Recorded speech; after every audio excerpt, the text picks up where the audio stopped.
वक्फ कानून को लेकर वोहरा समुदाय ने पीएम मोदी से मुलाकात की और वो कह रहे हैं कि इस कानून के लिए Modi ji thank you. Actually वक्फ का जो स्पिरिट है, आखिर ये किस चीज के लिए, किसके लिए, उसका अगर दुनिया को उत्तम से उत्तम कोई मॉडल दे पाएगा तो सैयदना साहब दे पाएंगे। लेकिन अब नई व्यवस्था में कानून के तहत तो दुनिया देखे, क्योंकि देखिए कल तक वक्फ के नाम पर क्या हुआ और अब देखिए कैसा हो सकता है। और जब गरीब से गरीब इंसान की दुआ मिलेगी तो उसकी ताकत अनेक गुना बढ़ जाती है जी। हमारा काम है ऐसे लोगों के हाथ में अधिकार देना, ऐसे लोगों के हाथ में व्यवस्था देना। तो इसके लिए हम इतनी बड़ी लड़ाई लड़ रहे हैं।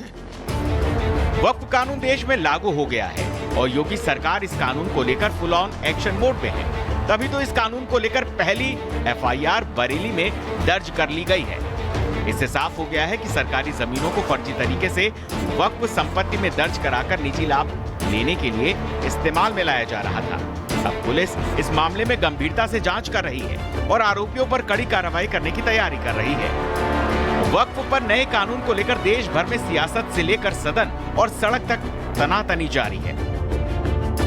कोई इसके पक्ष में खड़ा है तो कोई इसका विरोध कर रहा है। लेकिन अब देश के मुस्लिम समाज को तय करना है वक्फ वाली कुरीति को खत्म करने के लिए वो किस ओर खड़े हैं।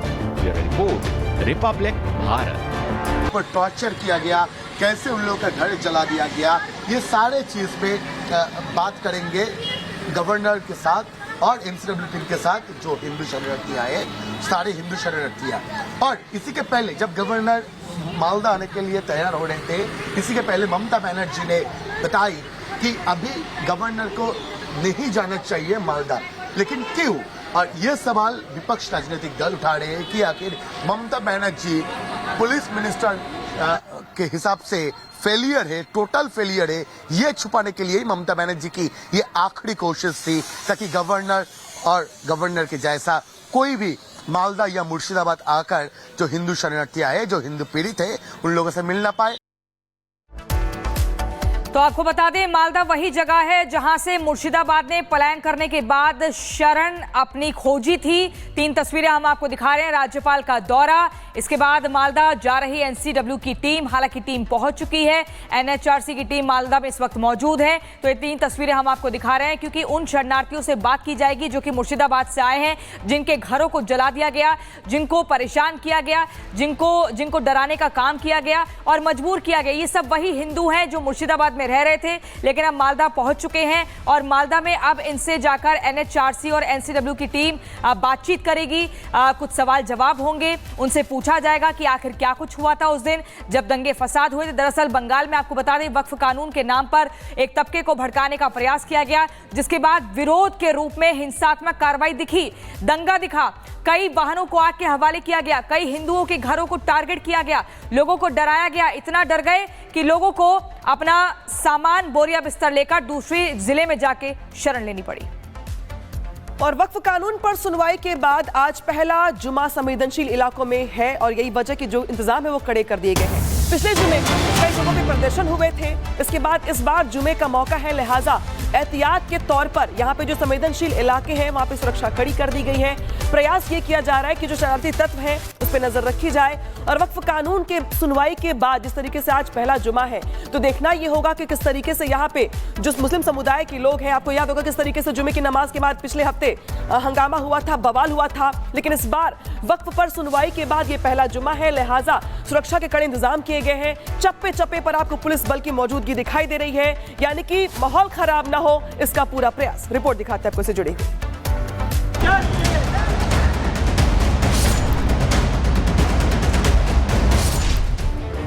वक्फ संशोधन कानून पर देश में तकरार जारी है। भड़काऊ भाईजान अपनी तकरीरों से माहौल बनाने में लगे हैं तो मुस्लिम समाज का वोहरा समुदाय कह रहा है थैंक यू मोदी जी। और देश की सबसे बड़ी अदालत ने वक्फ संशोधन बिल पर सुनवाई करते हुए सरकार को 7 दिन का जवाब देने के लिए वक्त दिया है और वक्फ कानून पर स्टे लगाने से साफ इनकार कर दिया है। सुप्रीम कोर्ट का ये फैसला किसी के लिए राहत तो किसी के लिए आफत लग रहा है। लीगल बैटल तो हमारी कंटिन्यू रहेगी, हमारा प्रोटेस्ट भी कंटिन्यू रहेगा, क्योंकि सवाल सिर्फ पूरे लॉ के खिलाफ हम लोग हैं जो अनकॉन्स्टिट्यूशनल है और ब्लैक लॉ है, जो वक्फ को बचाने के लिए नहीं लाया गया है, जो वक्फ को लूटने के लिए, वक्फ को बर्बाद करने के लिए, छीनने के लिए लाया गया।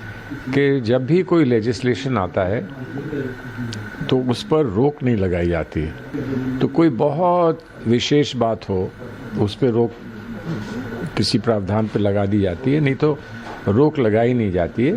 बहस होती है, बहस में फिर सारी बात सामने आती है, फिर उस पर तय करते हैं कि अब आगे क्या करना है। देश की सुप्रीम कोर्ट ने साफ साफ निर्देश दिया है कि सरकार के पास 7 दिन का वक्त है जिसमें वो जवाब देंगे। केंद्र सरकार जब तक जवाब देती है तब तक कानून पर यथास्थिति बनी रहेगी, यानी कि जवाब तक संपत्ति की स्थिति नहीं बदली जाएगी। वक्फ बाय यूजर में कोई भी बदलाव नहीं किया जाएगा। नए आदेश तक वक्फ बोर्ड में कोई भी नई नियुक्ति नहीं की जा सकेगी। वक्फ कानून पर सुप्रीम कोर्ट ने स्टे देने से साफ इनकार कर दिया है। साथ ही साथ ये भी कहा है कि सरकार के 7 दिन के जवाब देने के बाद याचिकाकर्ताओं के पास 5 दिन होंगे जब वो अपना जवाब सुप्रीम कोर्ट में दाखिल कर सकेंगे।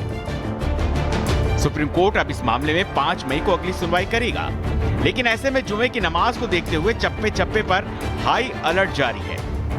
कि जो लोग चीख के कह रहे थे कि पूरा कानून गैर संवैधानिक है और इससे मंदिर दरगाहें छीन जाएंगी, मुसलमानों के धार्मिक इदारे छीन जाएंगे, तो उन बातों पर विराम लग गया, क्योंकि न्यायालय द्वारा इन 2 दिन में किसी भी प्रकार से इस तरह की कोई टिप्पणी नहीं की गई है कि जिससे ये साबित होता हो कि ये पूरा कानून गैर संवैधानिक है।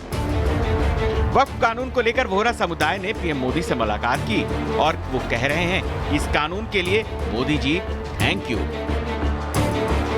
एक्चुअली वक्फ का जो स्पिरिट है, आखिर ये किस चीज के लिए, किसके लिए, उसका अगर दुनिया को उत्तम से उत्तम कोई मॉडल दे पाएगा तो सैयदना साहब दे पाएंगे।